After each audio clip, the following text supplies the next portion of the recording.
and welcome to Press. My name is Ken Mijungu. It's another Monday that we have an opportunity yet again to discuss what matters in the media circles. And tonight we're having a conversation where we're having only women in the panel. For good reason, of course. We're going to speak to several topics, and most of those topics touch right at the core of the media houses and the establishments we work. We want to ask very pertinent questions, and we expect answers from them. Let me introduce my panel right now, beginning with Dr. Dorothy Njoroge. She is the chairperson of AMWIC. That's the Association of Media Women in Kenya. Am I wrong? She joins us tonight to help us discuss this very, very easy topic. Where ladies are, it's easy. All right, next to her is Valentine Njoroge. She is former radio presenter. She does a lot of things, but she on the panel is a sex feminist writer. Valentine, thank you for coming. Renee Ngamau, presenter, Capital FM, and a life coach, also joins us in studio. Renee, thank you for coming. And we have Rachael Mwikali, a convener of Women Are Not Afraid. We'll be talking about that. They had a session about a while ago, last month, right? Last month, we'll be talking about that and some of the findings.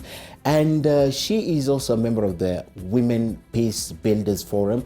And Rachael is also a global award winner for the same, Women Peace Builders. Thank you, Rachael. Thank you. Finally, we have Tecla Mutisya, convener, activist, Women Are Afraid, and a member of the Women Peace Builders Forum. Thank you, Tecla, for coming. Right, and my name is Ken Mijungu, the only man in this show tonight. So I speak first, right? Ladies go first. Let me begin by your assessment of the political environment, pre and post-election. Where do I begin? Okay, Valentine, you look cheeky. Let me begin there. You seem very excited about having an all-female panel, so I was actually going to ask you a question. How old is this show? Quite old, probably 3 years. And this is the first time that you've had an At least the one that I'm hosting myself. Yo. Okay. Okay. You think that's not justice to this show? No, that's not good. You know, actually we've had a lot of complaints of having men only in this show. Males, yes. Yeah. And I have to tell you today, when I was trying to get this quorum, it was very difficult. I had a few of you confirming quite early. Renee confirmed quite early. Ladies, you confirmed, but getting ladies to this show was quite a task. Perhaps that's where to begin. Why is it so difficult to get women speak about issues? For example, women and the media, not in the media. Why is it difficult? We like to feel prepared, for one thing. We like to feel prepared about what we're going to say. I think even when we spoke, even though Renee called me and said, oh, I'm going to be on this show and whatever, then I called you, and then I wanted to know what the topic is, what angle you want to take, and whatever. Nobody wants to turn up and be unprepared, not ready. And then there's the aesthetic thing. What will I wear? Is my hair done? I asked, is there a makeup artist? You know, all those things. So we want to look good, but also we want to sound intelligent, and we want to be prepared. So that's an issue. All right. And so that's women have been treated badly by the media. You come in, you say things, nobody remembers what you said. They talk about your cleavage and your outfit. Yeah. That's not part of the reason. Yes, it is part of the reason. Patriarchy. From where I sit, I think it's more of what you spoke about first. You want to look and sound intelligent. Sorry. You want to look and sound intelligent. But so if you don't have it on your fingertips, it's a problem. I think it's more than that. Yeah. I think that if we are to talk about women appearing in public settings, and particularly women appearing on shows, there's a number of factors that we often do not even consider. Number one is that if you call a woman at 10 o'clock in the morning or at 2 o'clock in the afternoon and say, can you be here at 10 p.m.? Immediately you set on her a set of challenges that are not the same as a man would have. You have on your show tonight a number of single mothers. Yeah. Where did they leave their children and with whom? Okay. You have on the show tonight mothers. What did they have to do in order for their families to be settled so that they could be free to come? This is something which a man might be able to hive over to his spouse, but she does not have a third party to pass it on to. That's the first. The second, I think, is what Valentine has spoken to, which we cannot sweep under the table, which is that the media and people deal differently with women as they do with men. Okay. It's not just an issue of being knowledgeable in the subject. We have a huge number of women who are knowledgeable in a subject. It is also that they are concerned that their words will be taken out of context, that issues that are outside of the professional matter for which they have shown up will be put into consideration. Oh, she's saying this because she is a woman, she is a feminist because she is, and all manner of other people will be dragged into an equation that they should not factor in. And a woman being a protector will want to protect those behind her. And also that where you have competent, eloquent, professional women going back to their stations, having appeared in public, they're then put on a pedestal, and we get this a lot in terms of feedback in media, put on a pedestal and told, since you know, run with it. Okay. And so they're putting themselves out, and they're likely to be hit for it. And I think these are issues that we must address if we're in media. Okay, all right. I think also to add and a bit of correction, the word I won, it was for fighting for women's rights, Okay. because I'm also a feminist. It also depends on the opportunity that are given to women. For example, I come from a grassroots setup. Are the media also giving grassroots women platform to come and speak their issues? Are women looking for that platform? Yeah, they are looking. But they are That's what not I'm given sure by they are the not media. given. It depends also, like the media nowadays, you look what is sellable to you, but not on the people issues. And you could have seen it also through the election period. On there were also issues were happening in the ground, in the informal settlements in Mathare and Kibera. But women wanted to be in this platform to speak what we are going through, but the platform was not there. We never gave you gave it to the elites of the society. You never gave it to the us, elites or to the people we community. think are elites. I'd like to talk more about what Renee said, which is very pertinent, the kind of preparations you have to go through and what it takes to be in the media. But I'll give everyone an opportunity to weigh in on this particular issue. Why is it that women are very reluctant when they're invited? So because they have, I'll give you Tecla. It's this is what I feel, and I will go with what they've said. Well, if you go back there, a lot of women really want to speak their fears out. They want to speak their concerns out. But who gives them the chance? Who gives them the chance? How many times does NTV get back there? And this is what they want to see, this is what they want to hear. You know, what actually comes on the table of the media is what they have gotten for someone who doesn't know exactly what is happening back there. And so when it's painting this picture out there, it's not the truth. A vast percentage have a lot of issues back there, and no one is concerned to. No one cares. No one cares about Not even them. the mainstream media. No, nothing. Absolutely nothing. And We so, try. No, At least. No. I don't want to say you try. I want to differ with you. I beg to differ. I don't want to say you try, because I want to touch a bit on the violence. If truly you tried to air what has been happening, then it wouldn't have gotten to this level, where a policeman just feels like they're going to throw a tear gas canister in a woman's house just because she is a woman. Do I have to feel sorry because I'm born and bred in Kenya as a woman? So really, I want to just tell, I just want to say, issues about women are not extensively. I have a question for you before I go to Daktari. Yes. Do you label your house woman-only house so that the policeman can know We that don't. this is a woman-only house that shouldn't throw a tear gas in case where there's violence? We don't label them. But how then will they know this is a woman-only house that I can't throw a tear gas canister? I mean, in violence, in that setting, everyone is fair game to the policeman. Everyone's fair game to the policeman. Yes. But why would they come and throw a tear gas canister? It's wrong. I'm in not the house? agreeing with what they Yes. did. What I'm trying to find out is if at all you saying that they come and throw a tear gas canister into your house just because you're a woman. I'm just wondering, do they label and read this is a woman-only house, they shouldn't throw a tear gas canister? No, they don't label them. Yes. But there are areas where they are singles. Predominantly single. Yes. So you don't expect a single man to sit there and wait and people are running up there and demonstrating. Or they'll go out. But again, you and they'll don't remain with expect a the single kids. woman to go running up I and agree down. with you Yes. entirely. Yes. I agree. I just Yeah. wanted to probe it further. Dr. before Valentine speaks. Yeah, I think I would appreciate at least, I hope this is a moment where the media are beginning to realize, oh, there are gaps in our coverage, and therefore we now need to sort of embrace what women bring on the table. So I see this as a good beginning, and but my hope is that even in other issues where topics about women are not featuring, women will also have a seat at the table. I think that's what women always want, a seat at the table. All right. Is it granted on the face of it that a woman would get to that seat if it's available? If it's available, a woman will. I think there is...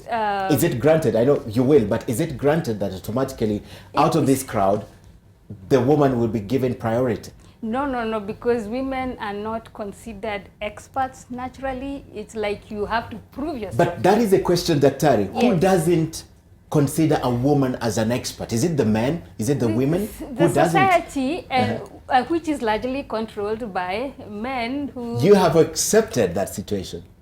We have not accepted that situation, but we have to acknowledge the reality of the situation so that now we can figure out how to work ourselves into a position of being able to speak and to participate effectively. And for you all to be here tonight, it means you have a space that you're filling. That is acknowledged. It's not a privilege. Space that we've been fighting for. We have been fighting for many years, these spaces. Okay. Come a long way. Can I say something? Yes. So in the year 2015, I started research with InfoTrack, which is owned by Angela Ambitho, and I did this. I'm one of the trustees of New Faces, New Voices, which is an arm of the Gracia Machel Trust, which also has a Women in Media network that Renee and I are both a member of. So anyway, I started this research. We spoke to over 800 people across all of Kenya in every single county. Some of them were phone interviews, some of them were in-depth interviews with women in newsrooms who are news producers, but also newsmakers, women who are, the headliners, so to speak, movers and shakers. And the results were actually very telling. Only 30% of media coverage actually covers women's stories. And That's from the research you did? Yes, across the country. And we asked Kenyans, what is the number one word that comes to your mind when you think of a woman? And the number one word is victim. Victim. Which means when a woman walks into a bank and she says, I want a bank loan, your bank manager is looking at you, and him or her, at the back of my mind, they have this word playing, victim. Now tell me, when a woman asks for that loan and a man asks for that loan, what is playing in the back of these minds, right? The media narrative is very, very important. When you look at where women are actually placed in newspapers, we're in the middle, it's beauty stories, it's hair, it's how to deal with your mother-in-law, should you beat your child, what color to paint your nails. Maybe there's a health and nutrition story, but you see stereotypically, we're in the kitchen and we're putting on makeup. But whose problem is that, Valentine? It is everybody's problem. Yes. And I'm glad you've asked me. So, a few years ago, the media was told by the Communications Authority, you must have local coverage on your stations if you want to maintain your licenses. You must. As of 2016, they weren't even at 40% of local coverage. But we've seen more and more stories of ourselves as Kenyans, and we've gotten to know each other better. Our policymakers know us better. They pass laws, they craft them differently because they know us better. The media has a job to cover women and do it well, because if my policymaker doesn't know me, doesn't see me, doesn't understand me, how are they going to make laws for us? There's an MP in Thika talking about child support for women and all this stuff. He doesn't know that those laws actually exist currently in our legal framework. He doesn't know. He's a lawmaker and he doesn't know.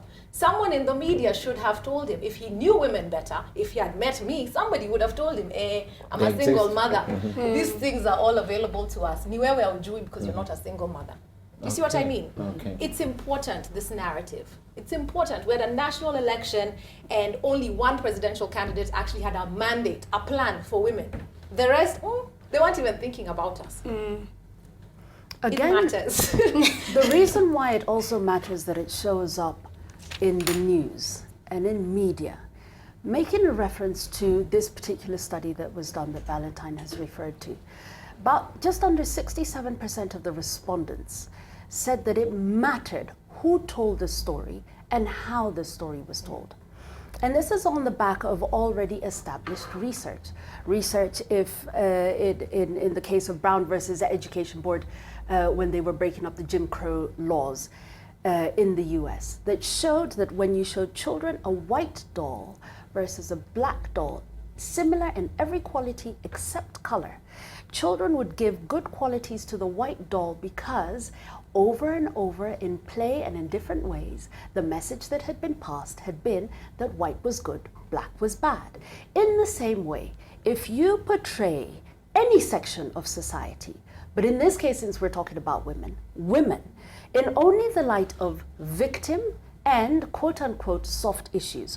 What happens is that they appear to be out of context in every other issue. And yet there is no issue that is not a woman's issue, because there is no issue that is not a human issue. Pick water.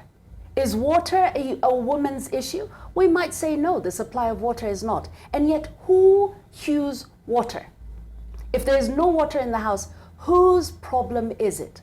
Therefore, water becomes a woman's issue. Expand the thinking. If water is a woman's issue, the environment is a woman's issue. If the environment is a women's issue, resources are a women's issue. I think that there is a need not just to have a seat at the table, as Dorothy says, and rightly so, but to redefine this table in a way that is inclusive for everyone. So that when we have a women's panel, the issue is not that it was women's own panel. The issue is, what are the discussions that we had that moved the conversation beyond gender to nation? It doesn't just make sense, Ken. It makes money. We've seen the report from McKinsey, which is circulated from 2015, showing that if you include women into an economy, in fact, if you just educate women to the point of tertiary education, they will introduce into the world's economy well over 10 billion new dollars. Think of that, what that would do for the Kenyan economy, which is ailing right now. And all we would need to do is expand this idea that women's issues are middle page issues or victim issues, and turn it into every issue is everyone's issue, including 50% of the population. It makes no sense for us to have women's issues and then human rights issues. That is an oxymoron. There is a very clear line. Is there? Is there really? Think about it. Tell me one women's issue. And any woman on this panel will show you that it is not just a woman's issue, it is a societal or an economic issue. Pick pads. Pads are always the girl-child issue. But are they? As a result of girls not being able to access pads during the holidays, in some parts of this country, they're exchanging sex for pads. That then becomes a HIV/AIDS issue, does it not? And the spread of HIV/AIDS. It also then becomes a question of whether we are encouraging pedophilia by taking away from girls something that they desperately need, which then becomes an economic issue. Can we afford to add pads to our national budget, which is budget, quite frankly, which is a money issue, all right, and a legislation issue, and therefore a Kenyan issue. You mentioned something that touches also to the core of this discussion. Who chooses what to do for a woman? Who chooses? For example, in the newsrooms, who does what? If, for example, there's riot, NASA anti-IBC riot, and there are two people in the newsroom. There's the man and there's the lady. Who chooses? It comes down to the issues of power and management structures within the newsrooms. So in most cases, obviously, we know that women they don't occupy the decision-making positions. They're not editorial directors. Well, I'd like to talk about the positions women occupy in organizations such as the one I work for. But I want this specific answer. Who chooses? Does the editor choose for this lady to go for the riot? Or it just comes? Because Renee mentioned soft issues in quotes. You know? So are you talking about an actual news reporter? Yes, like which news reporter do we send to the rioting? Yes. To the Even riots if to cover you were the given story? an opportunity to elect what to go for, what would you do? Well, that is actually something that newsrooms are failing at. We've seen these international media houses send people to cover Kenyan elections. You look at them armed to the teeth and you're like, hey, kwani we're at war. And then you see Kenyan reporters in little more than a t-shirt. It's a crying shame for the male reporter and for the female reporter. You're at risk. You're in danger. These jobs are not easy. Collecting these stories is not easy. And I don't think that these newsrooms equip men and women equally. And women get an extended backlash when they say we actually need security, we need a special kind of consideration. Not special treatment, simply consideration. Because men and women are different. Let's not pretend that we're the same. We're not. We're equal, but we're different. And then also like in terms of looking decision making, mostly like patriarchy does not need to be only a man, also institutions that are there. For example, if you can look to mostly to the media, even the way you like, for example, in the human rights, like we have someone fighting for land issue, for women issues. I think there's a lack in terms of the media fraternity, having women in the forefront in terms of covering the issues that women are going through. We only get to see men, not women. So you find it becomes a dilemma for me as a woman when in terms of conflict and there is violence, how can I relate with a man? And also in terms of decision making, even training, do you support your female colleagues when they go back to the ground to collect the information as an institution? Or you only give men power whereby if they come, they can only decide what is best and favored on themselves, but not what is coming from the women? And also in terms of the stories, when you come back to the ground, the way Valentine, she's saying, most of you don't get insight. And it's a shame for the media fraternity of our country.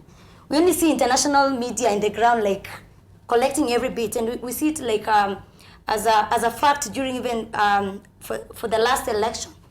It was said that even you try to call the local media to come and cover a story whereby women are being violated by the police, but you cannot find them.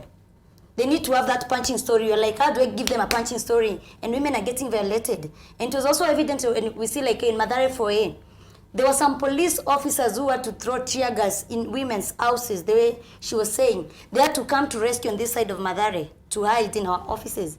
But when you tell the media, they're like, those are fake news. So how do you want us as grassroots people or grassroots women to tell you this is not fake, whereas we are experiencing in such a way that is not even safe for our kids, it's not even safe even for our own self as women. And also in terms of also looking the way our government, in terms of UN Security Council Resolution 1325, which Kenya said it was going to domesticate it, we did not feel it. You cannot send a police officer who is a man to come and say he's coming to protect me. And we have seen them clearly, they're supposed to protect us, instead they are violating us. The government did not even set aside areas whereby if there's conflict, women can go and stick around. What did they do? The opposite. They become the first oppressor of women in this country. And then we give excuse saying, women they could have stayed in their house, women they could have done this and this and this.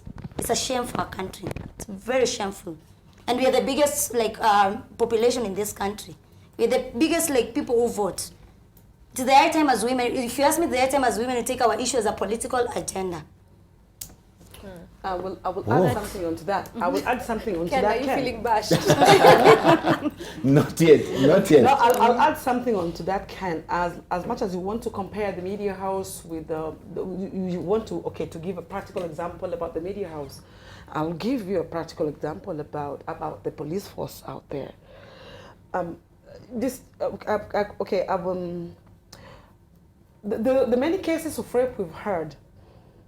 Please just try to compare how many police women we have, and how many policemen are there. Yeah. So when these people are sent back there, who gives them this authority to come as? Why are women left back there? And because as a woman, I will relate with this police woman, very well. But now here is about 3 policemen who've come and they're holding a gun, and I'm a woman and my sons are very, defenseless. What do you expect this man to do? Where are the police women? And so who sends them? Who actually assigns them duties? Don't you think that discussion begins from recruitment? It doesn't begin from assignment. And that's the issue of patriarchal institution. From recruitment. Is there a time where they've recruited all men and not women? Is that, but do you actually, just because it's a woman in the seat, as you were saying, women at the table, or it's a female police officer, does not mean that she's the right person for the job. You could have a very sensitive man turn up, somebody who's gone and we've seen quite a number of them who's also. gone through sensitization treatment, training, and is actually more effective in that role. One of the issues I have with people saying women at the table is, I don't think every woman is educated, knowledgeable, or even sensitive to women's issues. One of the the things the research showed is that no newsroom at all, anywhere in Kenya, has an actual expert on women's issues. We have graduates coming out of the University of Nairobi with degrees in women's studies who can, as Renee very articulately said, and broke it down how it's it's one thing, you don't call it a woman's issue, but then she explained very well that how it is and how it's also a national issue. Why don't we have that kind of expertise in the police force? Why don't we have that kind of expertise in newsrooms? Why don't we have that kind of expertise getting more and more opportunity to be heard? Is it because they are denied the opportunity, or it's lack of interest? No, I don't think it's lack of interest. I've never seen a job advertised. We've got science editors. We've got people who went to Harvard and MIT editing science pages of newspapers, which are no more than 2. And then we've got business editors. Why don't we have women's issues editors? Why don't we have that? We're 52% of the population. And let me tell you something. If you're sitting there thinking, oh, these women are talking a lot, or they say they are oppressed, whatever, the mechanics of oppressing women are the same exact mechanics of oppressing a smaller tribe, of oppressing a different religion. Oppression is the same. The mechanics are the same. You dehumanize this person, you objectify them, you marginalize them, and then you do whatever you want with that population. And that's what has happened to women, and that's what's happening around this country to many different tribes. Okay. And we're all feeling the effects of it. I'd like to take a break, but I'll give you a minute. Yeah, I think when it comes to people being victims of violence, for example, I noticed that in a lot of the news coverage, they were interviewing the males in hospital wards and what have you. But sometimes the wounds that women have, I guess, cannot be presented in the normal way.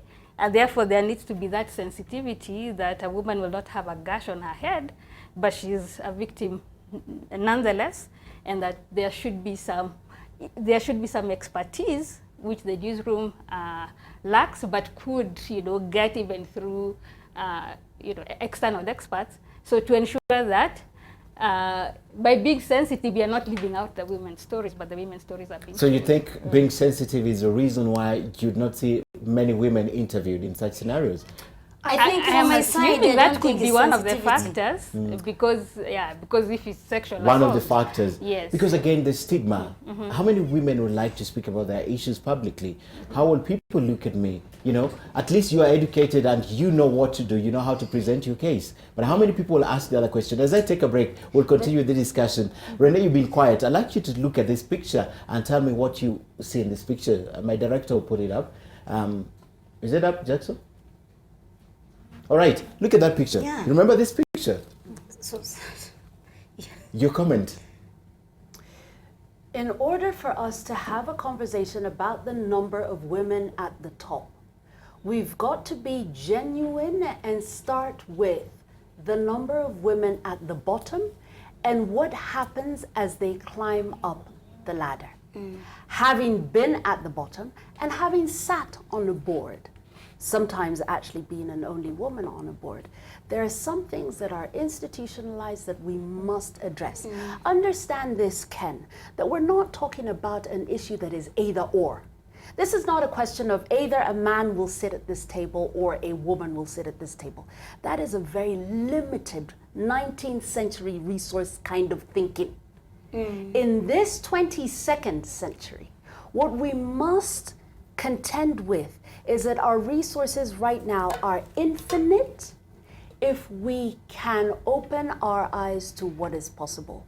Women at the top, few women at the top, and the same number of women at the top, the same names being recurred and regurgitated from one board to another, is a lack of both creativity and imagination and acknowledgement. Remember this, that for every single woman who has gotten to the position of board, 4 to 8 men have gone through that path. And yet, if you look at the bottom of the ladder, what you notice very quickly is that it's almost 50-50 at the door when they're knocking. What happens and where are the women being dropped off? Okay. And how can we change that? Let's have that conversation. All right. Let's have a solutions-based one. All right. Okay, time now for a short break. We'd like to talk more about that, especially the issue of how women represent themselves, especially in the newsroom, even where we work. Is it a denial of opportunity? Is it your own electing, your own decision not to do something? Is it the top? Is it the people at the bottom? Is it the women themselves? Is it that the men are sitting on them? I'd like to talk more about that, but first we take a short break. When we come back, we'll also sample some of your responses. Stay with us. The hashtag is PressPlus. We'll be right back. Bring women here to discuss politics if you really want to know who And allows they're also what. like elected. Why women. didn't you want to know what they feel about this politics? Why So didn't you we even- should have invited Brought more them, women. of course. Yes. And you're so proud telling us here you never had a women show. All right. Ladies, I almost said ladies and gentlemen. I almost said ladies and gentlemen. Welcome back. And by the way, we were on air while you're bashing me. Yes, we were on air. We were on air. with Bashing. you. I Yes. don't think Bashing. bashing. For those inviting It's only the women. reality. Bashing. It's the reality. Do you know how difficult it is even to get the women politicians to our talk shows? How do you talk to them? How do you address them? Is it about what, Yeah. how you talk to No, them? you know, I'll like the give way we you, Not I'll give sending you a a formal practical invite. example. I think like when the newly elected women representative from Nakuru? Kiambu County Oh, Kiambu. Okay. came, and I think that was her first major media interview. And Wamushomba. yes, Yes. yes, no, and of course she became the poster for the demand for increasing of salaries, while actually that had been an issue that cut across the board with men as well demanding for that. But basically the issue was tagged on her, and from that, after that, I think she went underground. So I think those are some of the issues that women face, and women do need more preparation, because they're going to be judged more harshly. And also the media are good at that. And an example you could have seen, like from the previous politics, what used to happen. When a woman does something small, it's been dramatized and put in the media, victimize her. But when the men politicians do even worse thing that we could ever imagine, they are all praises as if nothing happened. Who does the praising? Even the It's media, true. the media This- itself. And you could have seen it from an example. Give me a specific Let me give you an example. Yes. Parliamentarians, this parliament that we just voted in, recently asked for their girlfriends and mistresses to Yes. get health coverage on the taxpayers' bill. This woman, Wamushoba, was asking for a raise, yes, for work she was doing herself. Meanwhile, these ones want some weird coverage for a transient relationship. I'm sorry, but girlfriend is in no way permanent. I've been a girlfriend many times. It is not a permanent state of being. Yeah. You are, it is a transient state of being. How is your transition? How are your transitions in life featuring on my tax bill? How and why? And then the media, what did you say about And that that was a story big was scandal. flashed. Yeah, It was That's why flashed. they We don't don't- even know I who don't- raised. We I don't don't even know think the we name kept of the quiet. person No, who you know, raised speak, it. but it the wasn't a way you big speak deal. women issues, and the way like the way you show the picture of also the president having a cabinet of men, it shows clearly how we are also ruled in a patriarchal system whereby we believe like someone who is in power is supposed also to talk about gender issue, but you cannot see a woman there. Now that you talk about that, look at this tweet And it- by Gadara. Look at the tweet. Gadara says, I hope Ken Mijungu appreciates the sad irony of Press was only fielding a women-only panel when discussing women issues in court. It's quite revealing of the soft bigotry prevalent in Kenyan media and society in general. If you That's ask the me truth. about like the guy, what is his name, Nyakundi, if is the guy like advocating for a boy child, then a boy child is under siege. Honestly, that's one I'm not I want you to apologetic respond on to it. this. Because it's not I a think matter he's like absolutely it's a right. favor we are being done He's on absolutely us. right, Dr. No, let me address it. It's not Okay. a matter like we are being privileged on this. We have fought for these spaces for many years. And you can look also back on our political arena during Mau Mau. Even in our history, the way it's written, they never recognize even the work women have done during Mau Mau. And I can give an example of the late Wangari Maathai. She was a radical fighter, she was a feminist. But how do we portray her? A peaceful tree planter. Look the likes of Mekatilili Wamenza. They were very strong women who fought for our spaces. But the moment as women we come talking about our issues, and then you claim it, these are sadist women, these are feminists who lack words, it's such a shame at this situation in this country whereby when we are fighting for our space as women, then there's some group of people somewhere who claims like we are not doing anything. If it's on the streets, we have been on the streets. Even I think I'm much better on the streets. And we have done a lot also for the boy child. But what I'm asking about the men, also the Nyakundi himself. What is he doing for boy child? He should start advocating for them, as we have fought for the spaces of girl child.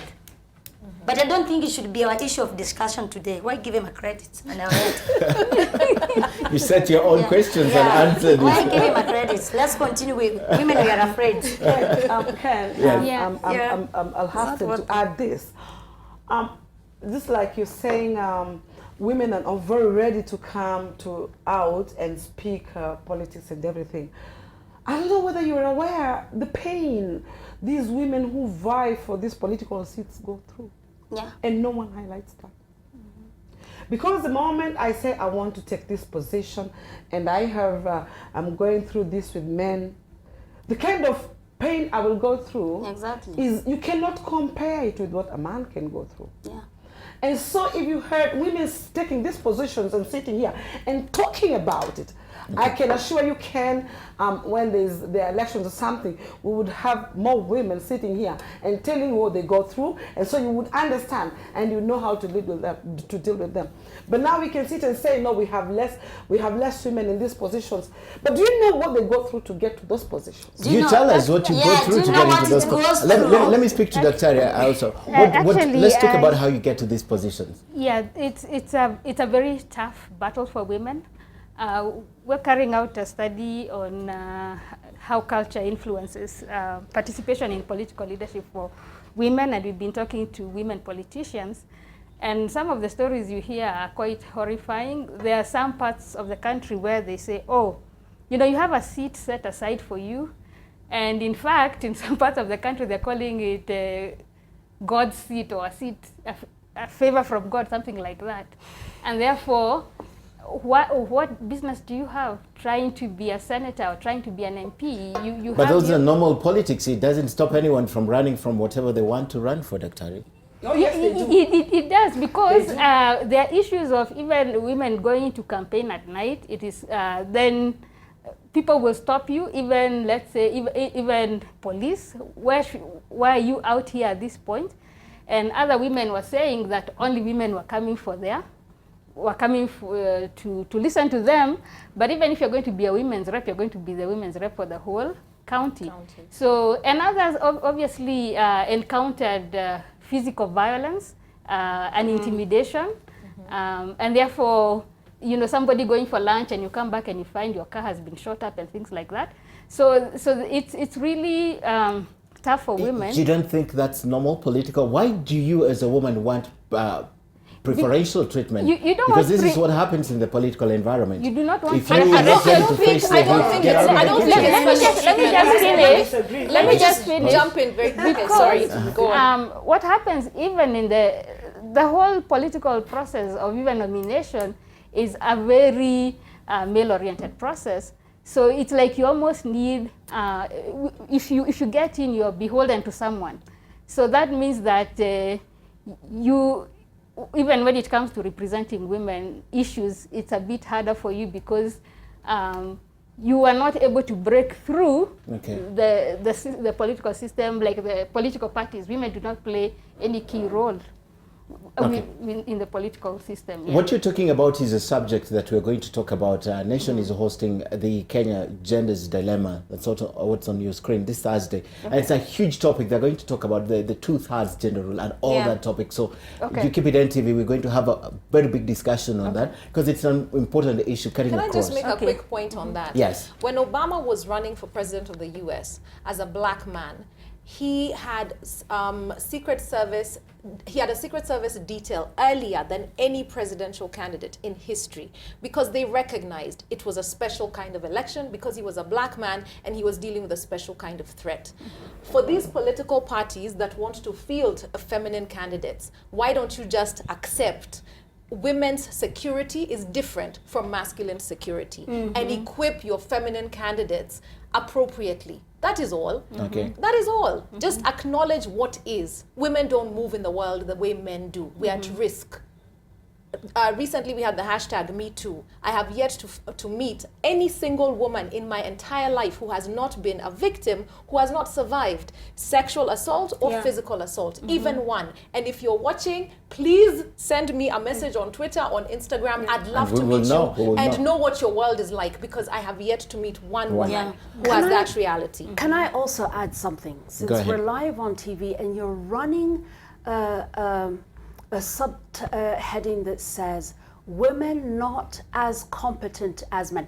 Bring back that other heading. What? Are you serious? I want to address back. This is why women don't come on TV. Now Hold on. No, that's not it. It reads women not competitive enough compared to their male, to the males. Not competitive. But allow me to state this. All right. Okay? Not competitive compared to males. Yes. Right? And I gave a scenario asking if we have a riot and there are two reporters in the newsroom and they said there's riots along University Way, IBC, anti-IBC riots. Ken Mijungu and some other lady in the newsroom are available. Who will volunteer to go for it? But they have been given opportunity. Let's talk about it. We have been to demos, not one or two demos. Let's talk about masculinity as the yardstick. And I'm a woman. No personality. More or less. Not personality. But personally, we have been to demos. Let's talk about the newsroom. You want to go there? Yes. Let's go there. We will talk about the newsroom. Let's go there yes. in a slightly more realistic and practicable way. Okay? We started off with a conversation about security. As an editor, your editor has got a duty of care towards his staff members, where he knows that he is not equipped or cannot guarantee the safety of one of his reporters. Will he put that reporter out to risk? We saw a situation during the elections where we had reporters sent out to a political party's headquarters, which ordinarily should be a safe haven, and especially given that they had been called in order for this particular party to make a statement. They were there at the invitation of this party. Yes. What happened? I know, and there was a journalist from right here. It was not just it was a journalist from right here, but it could have been a journalist from any house. We know that. Yes. And the violence, but also the acclaimed permission by the perpetrators of the violence. And then the apology, so that they would stay long enough for the press statement to be released, was telling in the way in which that particular situation played out towards the female journalists who were there. If I was an editor and I have any kind of responsibility, I'd be asking myself the following. Number one, do my female staff have the already internationally acclaimed and established First Aid for Women Reporters kit? Do they have that emergency kit? If they do not, why not? Because right there, you have created an imbalance in the situation. You've created a situation where one party is automatically safer by virtue of gender. It would be the same thing as arguing, why would I've got a black reporter, a white reporter, and the Ku Klux Klan is about to make a press statement. Who do I say? Who will volunteer? That's the question you're asking. It is a question, with all due respect, Ken, that is based on a premise that is as false as it is faulty in thinking. Because even if the brave black reporter did volunteer, any editor with any sense of humanity would shoot him down. Okay. What is the effect? The effect is that cumulatively, you will have a lot more stories of a particular kind told by men, simply because right at the door, we hobbled the female reporter. And therefore, she is then left to deal with what we consider to be quote-unquote safe issues, which are the press statements, the health and nutrition report, the family matters. I agree, but again, Renee, it's a choice. Hold on. It's a choice. Hold on. How is it a choice? We then look at who has had more experience when we're looking for promotion. And who has had more reporting experience? The person who has reported more. And therefore, that is the person who becomes promoted. Right there, we begin to segregate male versus female in terms of being able to run the editorial room. And so as we go on up the echelons, we find that it is harder to find a woman in those positions. That And was because going we to be hobbled them my at next the door. question. Why is it harder? Perhaps you can explain to me. I Why it's even harder? I can explain to you, and I'll give you an example of female genital mutilation. In 2014, the Guardian newspaper decided, and they are the biggest newspaper around the globe because they're in Australia, they're in the States, they're in the UK, and they even have a presence in Africa. They decided that they're going to prioritize the issue of female genital mutilation, and they put aside a budget to it. They then approached newspapers across this continent. Even the UN Secretary General at the time talked about it, and it was launched here in Kenya, in Gigiri. Anyway, what happened with the Guardian deciding that they will publish and they will fund the publishing of FGM stories is that reporters on the ground in Mandera, in the Mara, in Samburu, wherever, who were previously, you'd know that FGM was going to happen. They wouldn't bother because they knew that the editor in Nairobi was never going to pick up the story and they wouldn't get paid. So what did they do? They found stories of men screwing goats, etc. Because at that time, that is what was getting published. And we all thought, Kwani, there's a flare-up of this behavior. No, there's a flare-up of publishing. Oh. So because FGM was prioritized by the Guardian and these media houses were given money to finance those stories, suddenly it's like there's a flare-up of FGM. Why is FGM suddenly more and more in the news? It's because somebody decided we're going to put money and we're going to be strategic about the publication of this. If media houses decided to be strategic and to publish women's issues, then we'd see the exact same flare-up. And the consumer would be wondering, why is there suddenly a flare-up of women's issues? You've decided today to prioritize women's issues, and here we are. Tomorrow it'll be another TV station and another TV station. By the end of the year, by the end of next year, we'll be having a very different conversation about women, and we will actually be able to identify what women's issues are. Yeah. Right. Which right now, we But don't you even have haven't- clarity. But you haven't answered my question. Which is? Which is, why is it that we have very few females at the top? But you've already No, you wait, no, I want a specific answer. No, I don't agree. Wait, I don't agree with you that there are no opportunities. No, she's I don't answered. agree. But she's Ken, you're not answered a woman. Us, we're the women, and we're. she's I'm answered Then the you should be- question. Let me Yeah. tell you An something. example, let me give an example, for example, of the demo, the way You you should said. be able to convince me. No, it's not a matter of convincing No, you, you it's a have matter of to telling you convince the me. facts. You have to It's not a matter of convince me. convincing. Facts are The way I told convincing. you, the way I told you, even in demos, we've been having very strong women from the grassroots, me being Which is included in the true. forefront. Which is But true. for example, the security bill of Kenya, with Which the is people who true. went on the streets. But we Which have is men, true. where were they? Ken. A lot of also about the Unga campaign which we did here at Tomboya. With the women who went, about the women we are afraid. I don't Were there disagree. men? Also I we don't talked to disagree. men issues. I don't Are disagree. women Rachel, also I men don't having disagree with issues? what you're saying. I don't Perhaps disagree this with is you. the But how can we convince you? And You have that's to how convince patriarchy me with manipulates facts. women. Okay. You can convince Tecla, Can I- wait, can- Dr. wait. This is Nation Media Group. I'd like to be specific. Yeah. We have a video, still picture editor who is a woman, right? It could have been taken by a man. We have in our newsroom a woman who's leading the editorial team, Pamela Sigi. She's right there. But if you go to other media houses, I know you go to Citizen, you'll find them. But this is not the norm. 1 against 7, 1 against 10, or 1 in every 10 is a woman. Why is it that it's not the other way? Why is it that we're not having 8 women and 1 man? That is a specific question that I want you to answer. But Ken, Can we've I already try? answered Can I it. try? Let us Okay, let me acknowledge. try. Can let me I try the try time. and answer? Okay, let me try the and yeah. Yes. I think first of all, it's not just a news media issue; it's a societal issue, Yeah, everywhere. and we know that for a very long time, the public space was obviously for men, and women occupied the domestic space. So Who put them in the domestic space? that is how society. That is how That's how society society has been. and that's how society has been structured, and therefore now women are beginning to come out. So If it's a we- societal problem, It's not a men's problem. It's a man. Can I Who answer this, Ken? Wait, Rachel, wait. Rachel, I'm speaking to Who Dr. controls society? I'll come to you. Who Yes. controls society? Obviously, it's the men who But control who society. chooses that men I want to control the society? Give us opportunity to educate the I Kenyan will. men on how Okay, not to okay, be let me- patriarchal. let me- Control let the me resources, try- control the society. You yes. have to have economic capacity in order to So express that's where we yourself start. That's where we Yeah. start, right? And The imbalance. that is why we are advocating Yeah. for women to be able to have more. And even today, I saw a story in the news. This lady has nowhere to stay. The family has a lot of land, but somehow the brothers have been selling off the land and kicking her out. And even though it is provided for in our law that everyone still, every child has a share. Entitled for inheritance. Exactly. Yes. So what we're saying, those cultural norms have been very dominant, and it took a lot of time for women to actually fight this. If we look at the example of the US, the women were allowed into the labor force because the men had gone to war. When the men came back, the women went back home.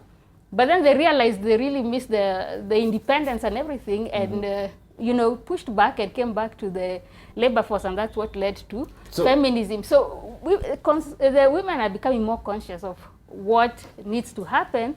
But there were, men put laws. Women, for example, okay, in Kenya, men and women could vote at the same time. But we see internationally, women couldn't even vote. They couldn't even go to school. We see women going to Harvard to get their degrees now, but they earned them in 1920, but a woman could not get the degree. Okay. So actually, those barriers were put there. I'd like to speak more about this, and I'll begin with Tecla. The reason why my director is on my ear, we need to take a short break. When we come back, I'll begin with you, Tecla, please. Please. Okay, time now for another short break. Looking at your comments on Twitter, I'd like to sample a few of them when we come back for the last part of this discussion. Remember, we're discussing women and the media, not women in the media. Keep the conversation going. The hashtag is Prespers at Ken Mijungu, and I give you the Twitter handles. Right, welcome back to Prespers, hashtag Prespers. We're discussing women and the media. I'd like to read two tweets here, one from Mukami Purity. Mukami says, I disagree with you, that's disagreeing with me, that women want preferential treatment. We only need an equal playing ground. And Kevin Kitui says, I believe as parents, took us to schools and gave us every of our siblings equal opportunity. What else do you want? 4 opportunities for women against 2 for men. I don't know, but that's where the society is headed right now. The boy child is now under siege. I don't want to get into this discussion. We'll never finish it. So let me bring it back here and take it. Ken, there was this time you were saying you were not fully answered by yes, in terms of why the women are fewer at the top. Yes, in terms of, but I think Renee put it so clearly, Ken, and I think where I felt you were answered is, she was saying for a woman to get to the top position, to the board position, when she, by the time she gets there, about 8 men have been there. That I think that answered the question. Yeah, she did. She told me that. Yes, I want to. But that could be specific to some organization. This is general. If you look at the society in general. Yeah, I want to be very brief about it. Just because the challenges we face as women are not the challenges we face as men, and because the society wants to point fingers on women a hell lot. That they want to look at my petty issues, and there's a whole store of mistakes. If you're not to look for mistakes, there's a whole store of mistakes of these same men. I mean, and no one is talking about them, which is very, very sad. And I'll go to one particular issue where men think they can make decisions for women. You're not a woman, you have never been a woman, and you will never be a woman. So I don't see why you're discussing my security, really. I'll be very particular on this case of a United Nations Security Council, Resolution 1325. And Kenya signed it, being the 14th worldwide and the 5th in Kenya. And so I was so shocked that men are discussing my security, as a woman. How? Even matters, concerning me as a woman. Still, all these issues were swept in the boardroom and men sat there and yes, we have agreed. You cannot agree. You can't agree on my security. You just can't. How? I need to be put on the table because, there was supposed to be some space for women. You bring women on the decision-making table. Because now this involves them. When you say you bring women to the table, who is you? The man who sat there.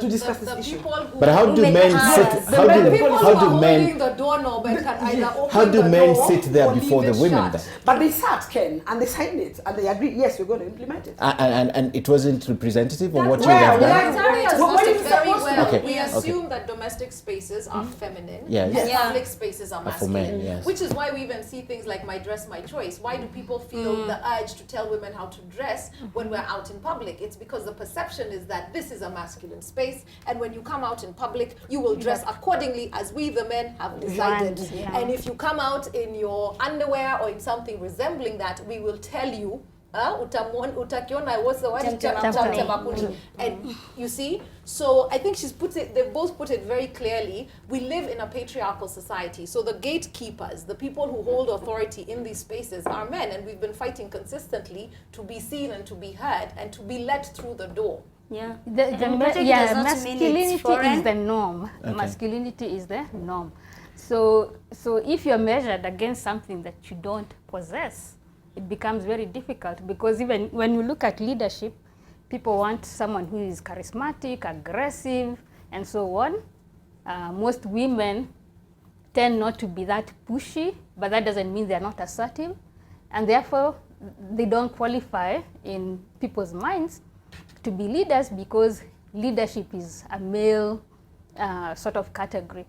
But actually, when we look at the evidence, it shows that in fractured societies, that it is actually women leaders make a better difference, especially ethnically structured societies. That is why the Liberian president was the right person to take over post-conflict Liberia. And there's also evidence even in within the boardroom. If women are make top positions in corporate governance, the company makes more profits. Now the question is, we have this evidence, and it's research evidence, but still we want to lock women out. It doesn't make any sense. There will be more stability, more peace, less violence if a woman is a political leader. There will be more profits if a woman is in the boardroom, but still we exclude them. So that is... And whenever a woman tries to be the one that stands out, we label them and call them the Iron Lady, the only man Yes, it's in existing that language, place. even with the tagline that Renee pointed out. Where But I you're corrected saying it, yes, less competitive, more Yes. competitive, where the masculine is the norm, and then we're being measured as you're either alongside Yeah. or Yeah. against. This, or- yes. Yes. And Okay. I wanted to bring the point, Ken, about like when you talk about also like feminism, it's not foreign, it used to be there. But it depends on how we have been socialized, the way we have been brought up. That's why I disagree with the issue when we talk and we say like girls' issues have been dramatized. They are not being dramatized. The patriarchal system, whereby it's more governed on the private sphere, it has been more beneficial on the boy child. It has been more beneficial whereby when I'm a girl and I'm being raised, I'm told like maybe don't be too successful, such that you You'll don't never get a husband. Yeah, exactly. So you find it shrinks us in a box whereby it reduces your potential. But the moment we start raising kids whereby we know both of them, they have equal measures, a boy child has the same opportunity as a girl child, it does not mean like a girl child is being favored. And that's why most of the time when it's being brought, like when guys complain, I tell them, you can also be good role models to the boy child. Because I think even previously, the way we've been in the past, we used to have like in Ushagos, there whereby before you used to get married, we used to see like boy child being taken to the grandfathers and taught how to be a good husband. But nowadays things have turned to be vice versa. It's only girls you want us to be good wives, but you're not talking to boys to be good husbands to us. Okay. So you find it does not equal to balance. It does not also like give us power. Because the moment you reduce me to a certain box, I feel oppressive. Okay. You need also to give me power such that also it's complement. So it's not a competition. When we talk about women issues, it's not a competition between men and us. It's about a complement us, we complement you. It's not a matter of favor us with the opportunity. Because women, we have that capacity. All right, let me talk about one more thing. Equal pay for equal work. Does it apply across the board? Let me start with Renee, who's been quiet. What do you mean, does it? Does it apply if Renee is an editor and I am an editor? We hold the same position, right? Do you get paid the same amount of money I get paid? I think the research has already shown, and it not so much in this country, because I don't think that there has been. No, there is some research. Women earn 60 cents for every shilling that a man earns. Okay, so they get much Which means less. for every million Much you less. make, Ken, even What- if I was sitting in your chair, I would be making 600,000. What do you attribute this to? Again, we're back to the same place. Yes, exactly. We're back to that place where when we attribute certain values to a woman or to a minority or to anyone who does not have the same access to power, information, and resources as everyone else does, then we dehumanize and then we justify that dehumanization. What is the argument for very many recruiters when they are offering different salary scales for women as for men? The argument has traditionally been men have a family to care for, women do not. What is the research today? Today, up to 50% of marriages, up to 50% of families, up to 50%, half the population, is being run by a female-led household. And yet, the salary scales are still applicable as though we had men at the top. Let's walk away from employment, because we know that employment is quickly becoming a thing of the past and is shrinking compared to entrepreneurship. What are the entrepreneurship opportunities for women as opposed to men? And we're not just talking in the city of Nairobi. We're having, right now, we've got a mining conference that is ongoing, and I have a great interest in mining. I spoke to artisanal miners from Taita Taveta and from Ikolomani, and the women said to me that, particularly, let's start off with Ikolomani and in Western Kenya, that they've had to fight to be able, or to be allowed and not to be stopped, and physically, violently stopped from going into mines when they are having their periods, because they're seen as being somehow a bad omen if she's having her period and she goes to mine. The second issue was that even when they were allowed the mining, they were given the mining areas where people knew not a lot of gold, in this case, would be found there, because the view was that gold is not for women, gold is for men. They can wear it, they certainly cannot mine it.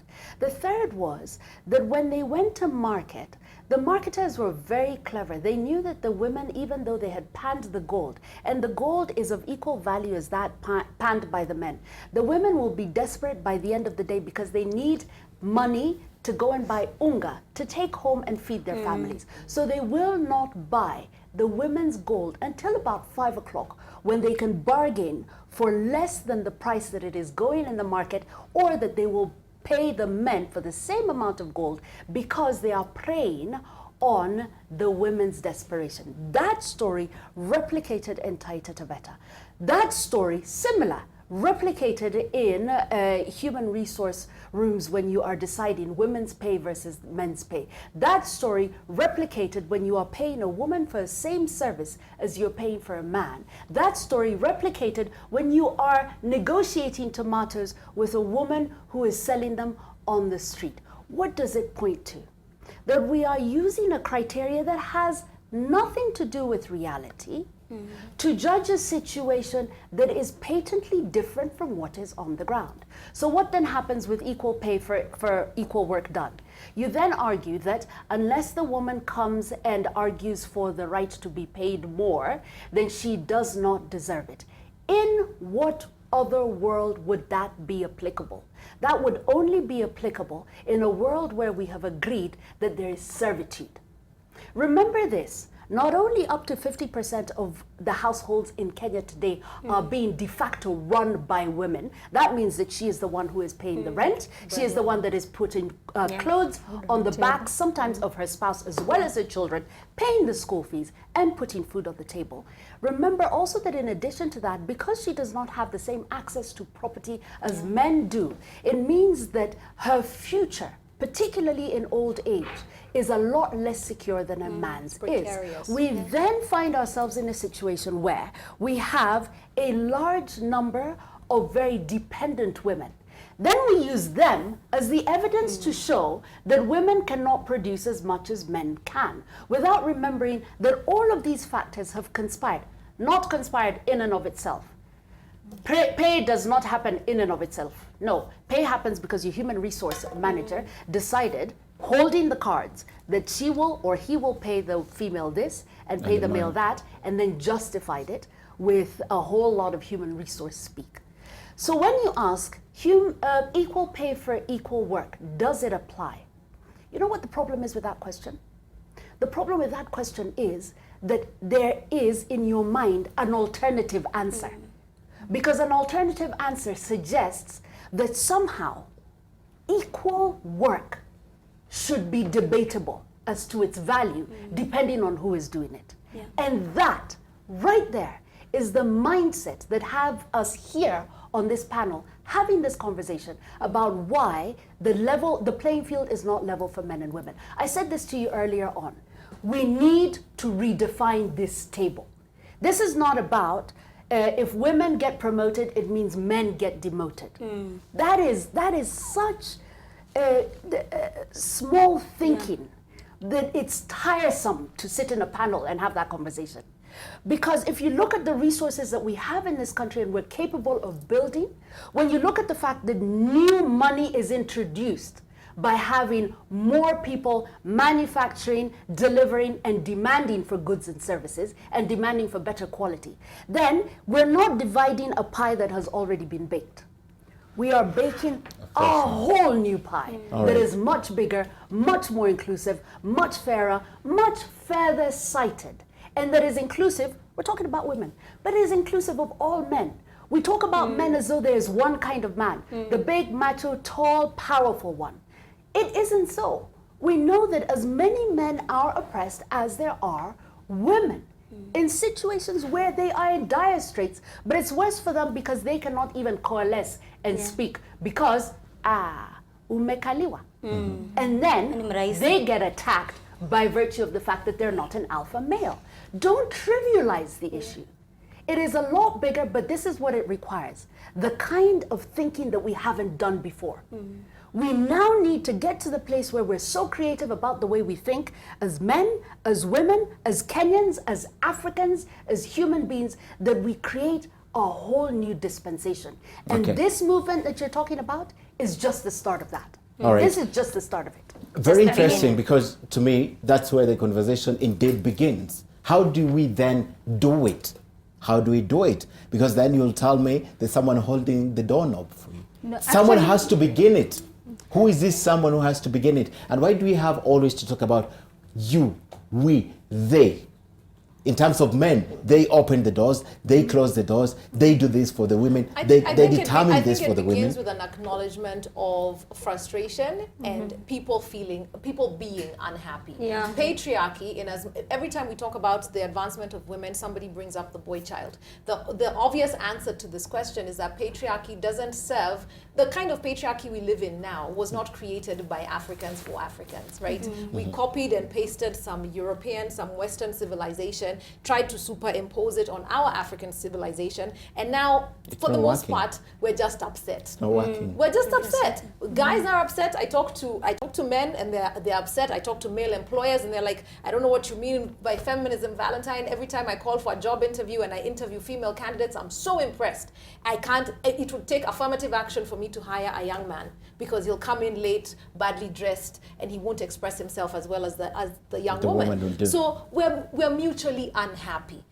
So it takes, as Renee is saying, rethinking. Patriarchy just needs to be pushed aside. So it also affects also boy child. Because like, for example, as a business owner, as Renee is saying, you start a business, the pie right now is say 10 million shillings for whatever market, just as an example.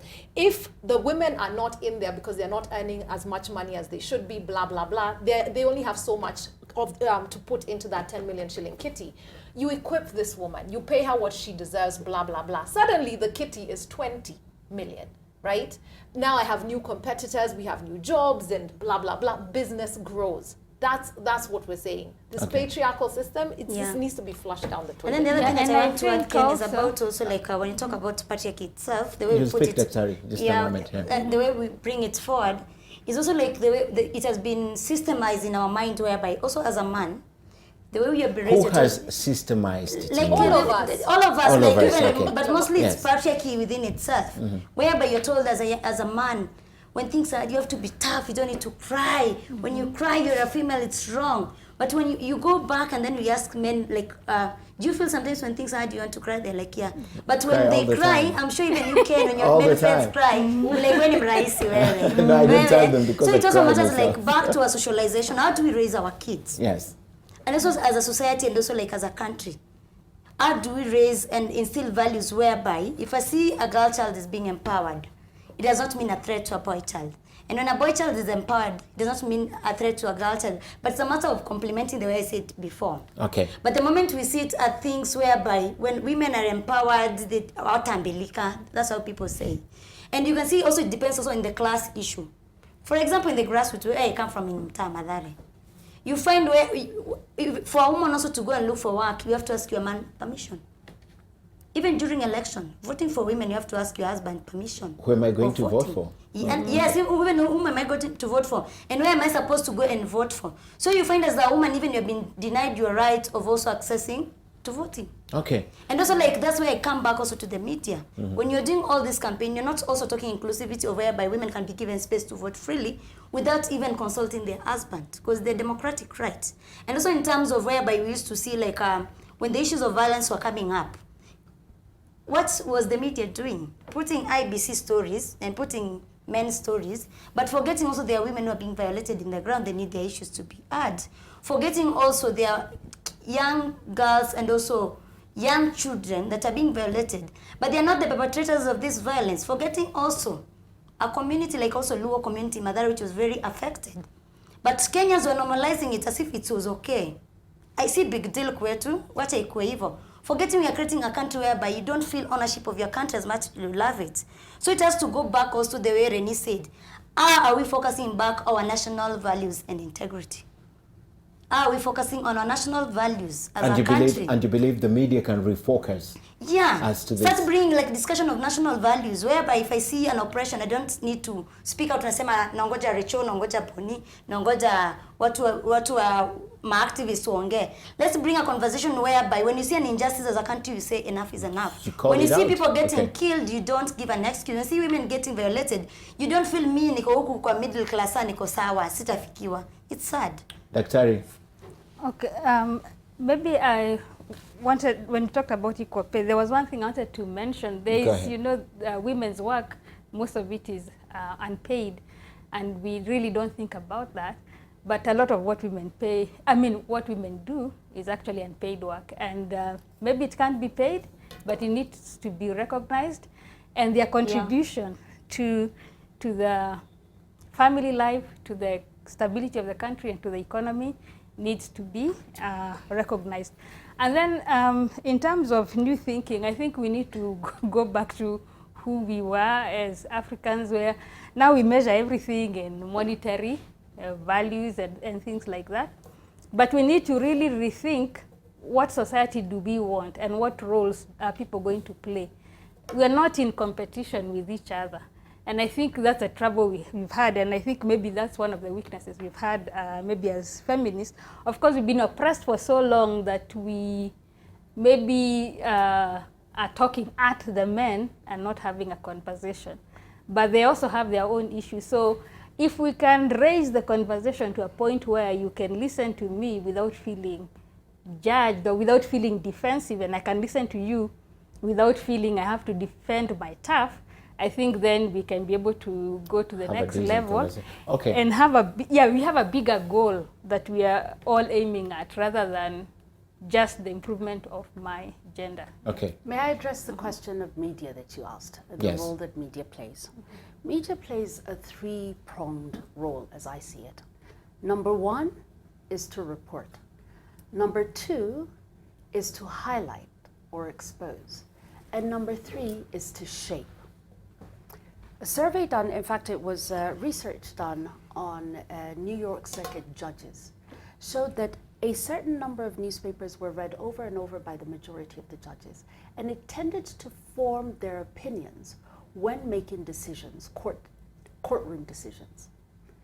In the same way, the survey that right at the start Valentine alluded to pointed out that about 60%, just under 60% of people said that what the media said they considered by and large truthful.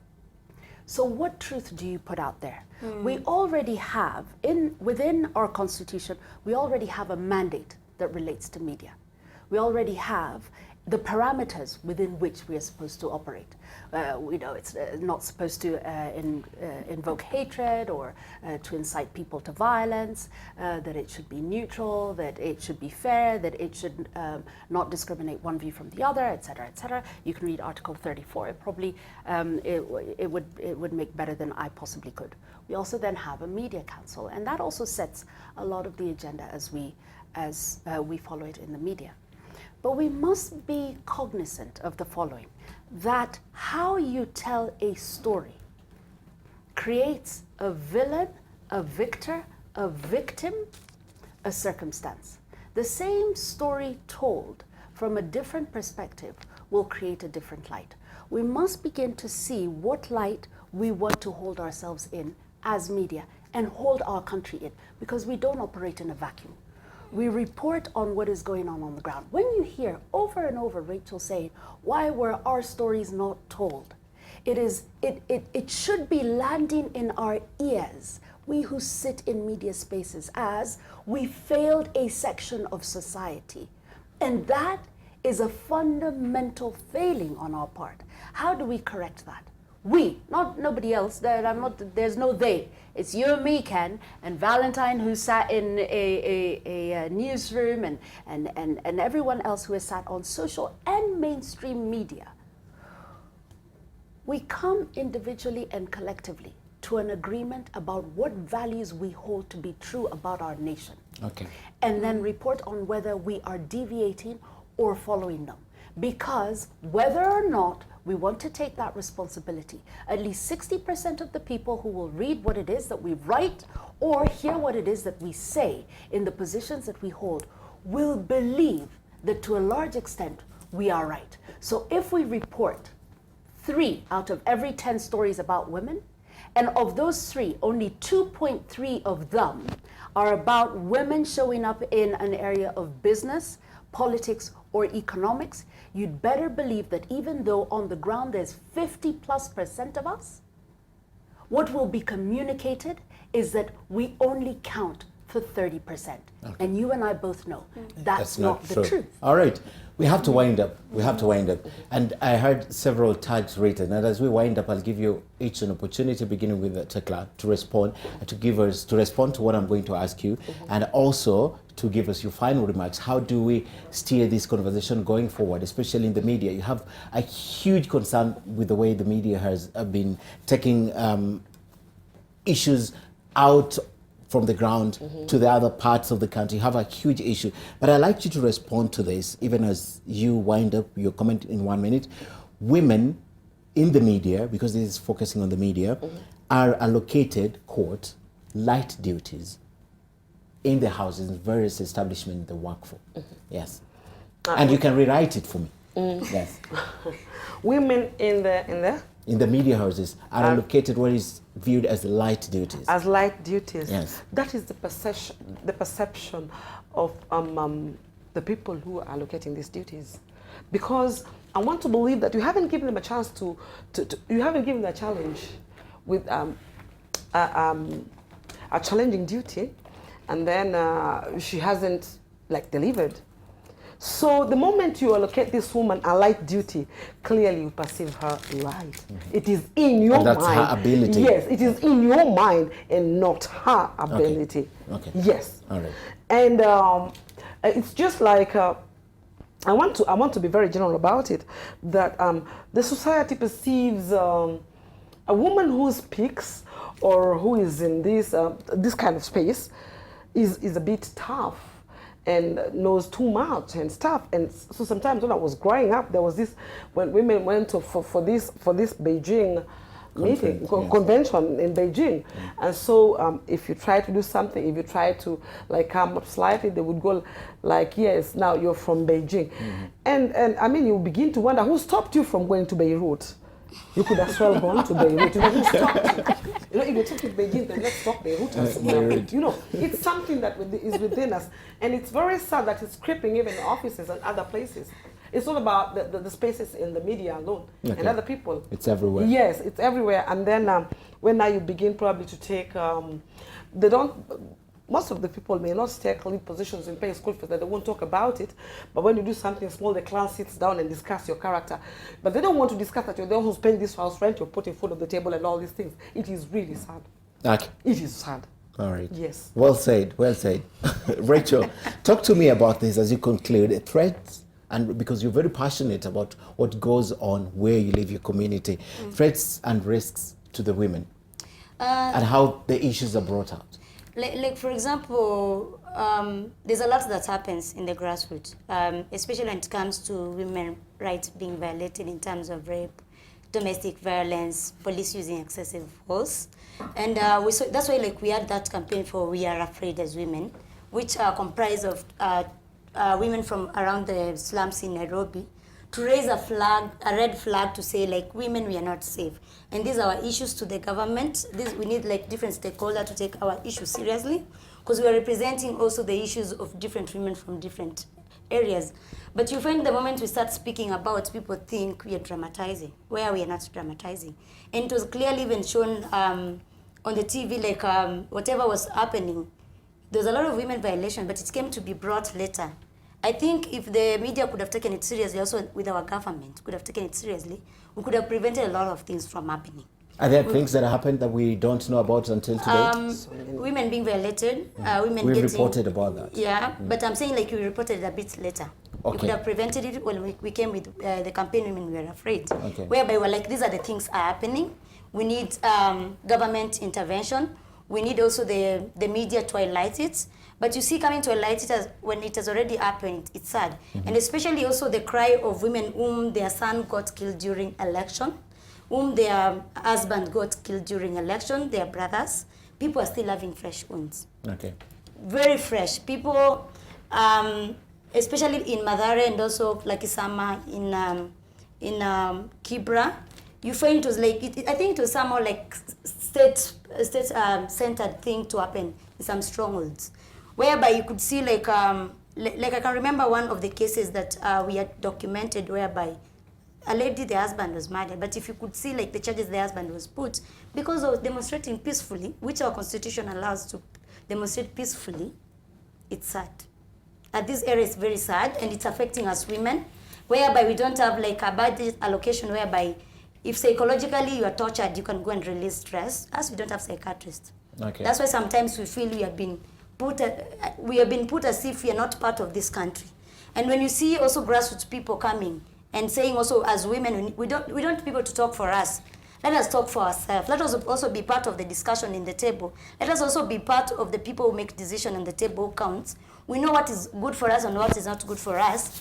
Okay. We need these spaces. And we need also the government to give women these spaces to talk for themselves, not people to talk on their behalf. Okay. And it's clear, like, for example, also the way you are asking issues that are based also, like in terms of criminalization. You don't need to be coming from a slums to be a criminal. You can't be criminal is becoming because you're coming from a slums. You're also human being, you're paying also taxes. All so right. That's why it's very sad, and we need also as a country to put our mess in order. Okay. And we don't need to give testimony. It's a matter we confess. And your testimony issue, we confess and then we build the country. Yeah. Okay, Renee, your opportunity to conclude, especially talk to us about editorial policy in our various establishments and how they support these agendas that we've talked about tonight. I think for starters, you sit in a very powerful media house. And I think that we have an unprecedented constitutional cover for media. Not very many African countries enjoy that. Putting that in practice, I think, will take a lot of courage. But let me speak more specifically to editorial policy.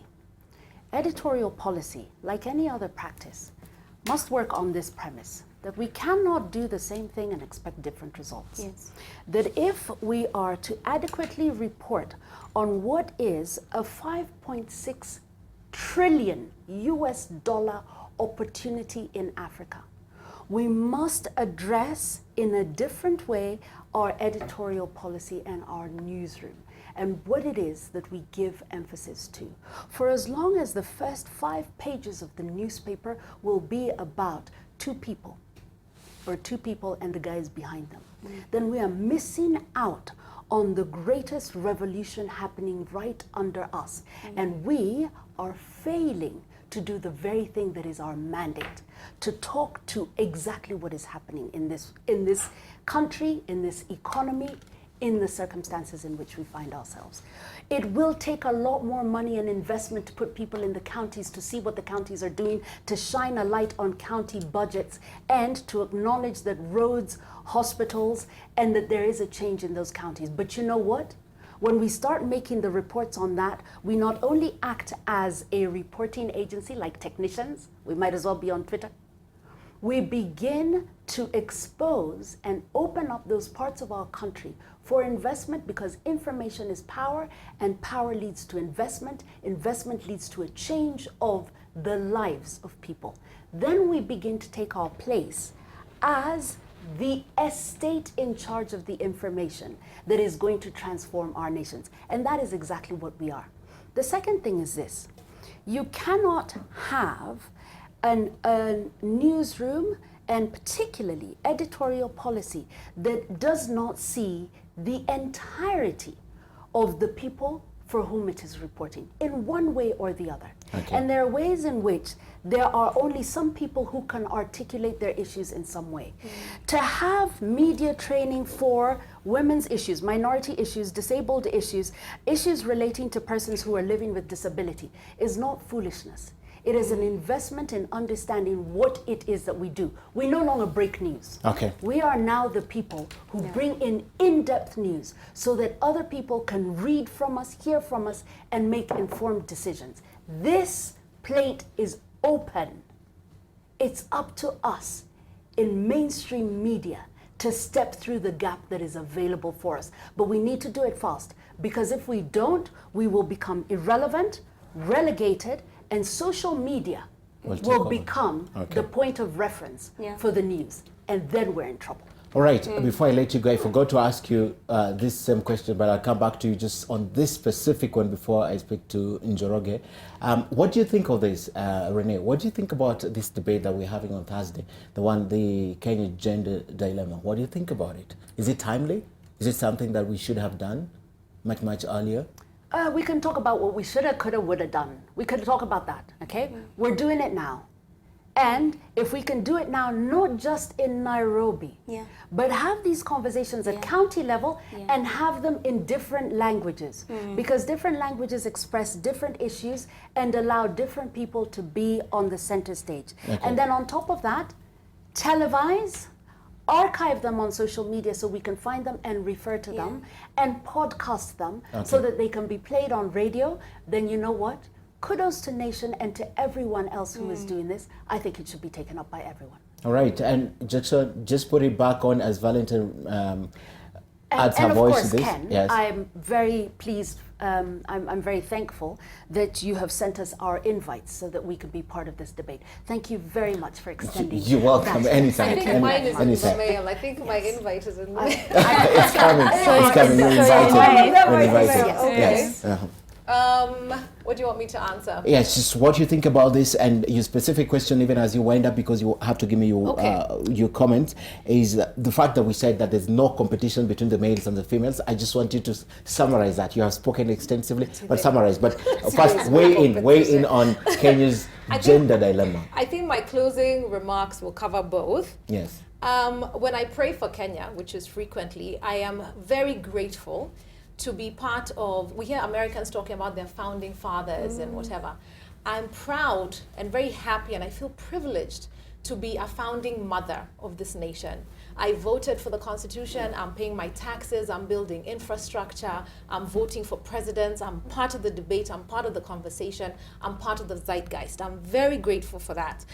What I am clear that we're missing out on is the feminine voice. Okay. We have founding mothers. They are brilliant, they're educated. Never ever has Kenya had a crop of women this educated, this financially capable, this exposed, educated around the world. We can tell you about the governments in China, and what will happen there, political science-wise. We can tell you about Korea. We've been to Malaysia. We've been everywhere.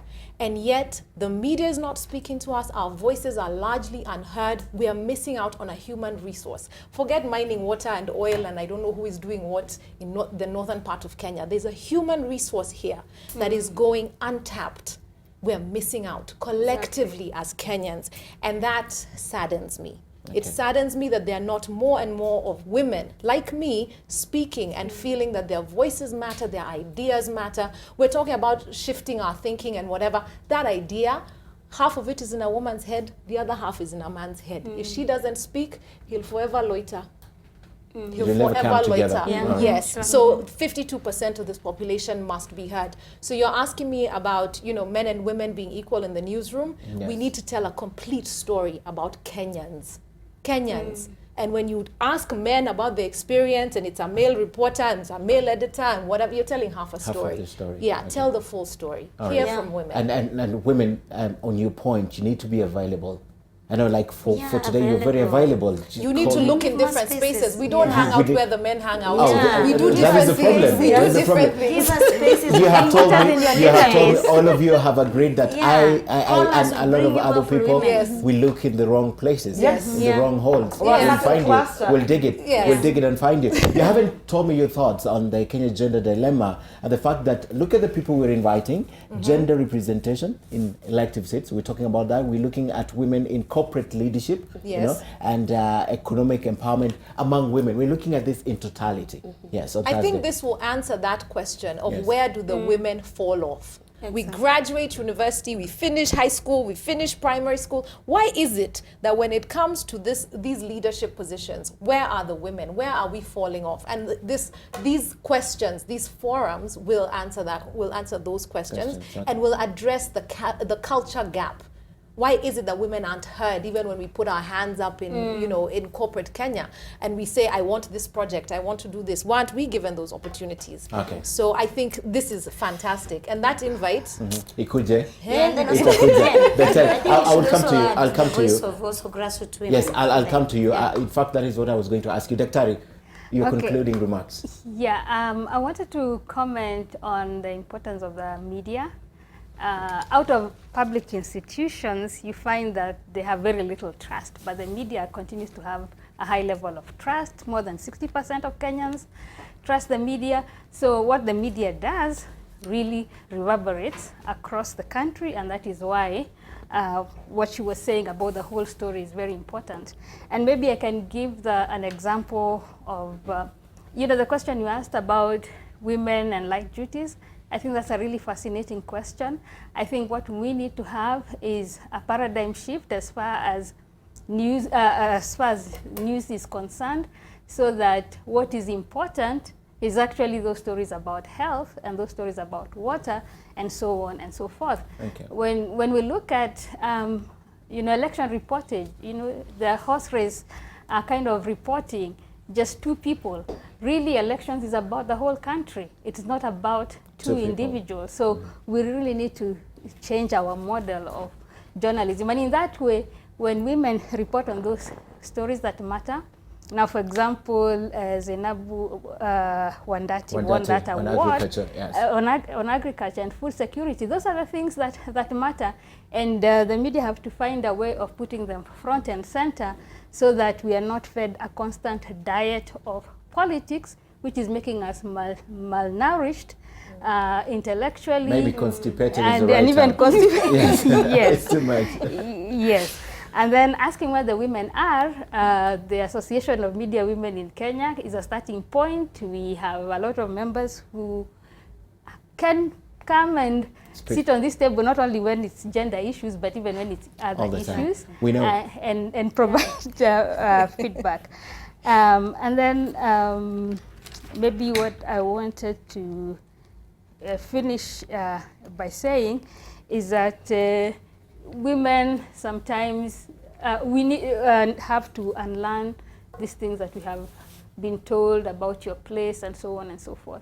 So we need to probably have a little more patience and also provide more training, and that's part of what we try to do at Amwick, to train and prepare women so that they can unlearn all these things, gain their confidence, and be able to step in and do the work that they're supposed to do. All right. Yeah. And I have full disclosure. I have won an award from Amwick. I think that was 2009. So Amwick has been instrumental in even the training. You know, I'm a man. I've got it.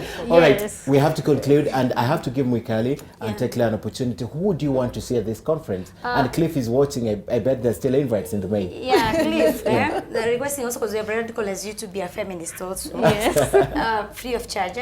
I'm requesting also to see the representation of grassroots women who are doing also informal job, and also grassroots women human rights defender, grassroots women peace builders, because they play a critical role, but these spaces are not open for them. So if you can open the space, let women also talk. All right. Yeah. Who do you want to see, Tecla? I don't know Cliff's criteria of selection. Yes, but I don't think being a woman will need a criteria. So I really want to feel that every woman is represented. Okay. Yes. From Mama Mboga. From Mama Mboga. Let her be heard. Okay. You know, let her be heard. Let her speak out. You know, at least she'll feel that someone is listening to her. And I look at media as a very powerful tool of change. Yes, it is a very powerful tool of change. Okay. So I want to believe that if it's from down there, and all these people are put on the table and they're discussing women issues. So where we're having Tabitha Karanja, we should be having a lady from Kibra. Yes. Can I say one more thing? Yes. We also need young women to speak. Absolutely. Okay. Yes. They live in a world that you and I don't live in. Exactly. A world with possibilities we have not even begun to consider. Okay. And we need, if 60% of our population are youth, we must make sure that that segment is represented as well. All right. Clifford Machoka. You've heard.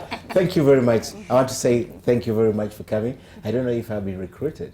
Yes. We'll get you a t-shirt. Oh, you get me a t-shirt? We'll get you a And you'll make me wear it across town.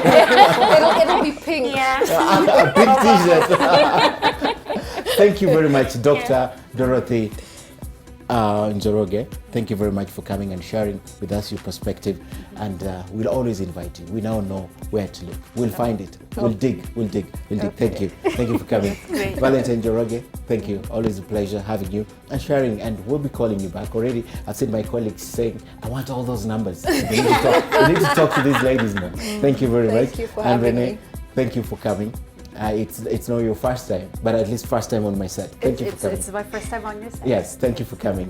And I know we are punishing you. Tomorrow you're on... I'm on air from 6 From a.m. 6 a.m. I'm in studio at 5 a.m. Once you leave here, just run home, don't even drive. Just run home. I'm just going to go right across. By the way, don't even go home. Don't even go home.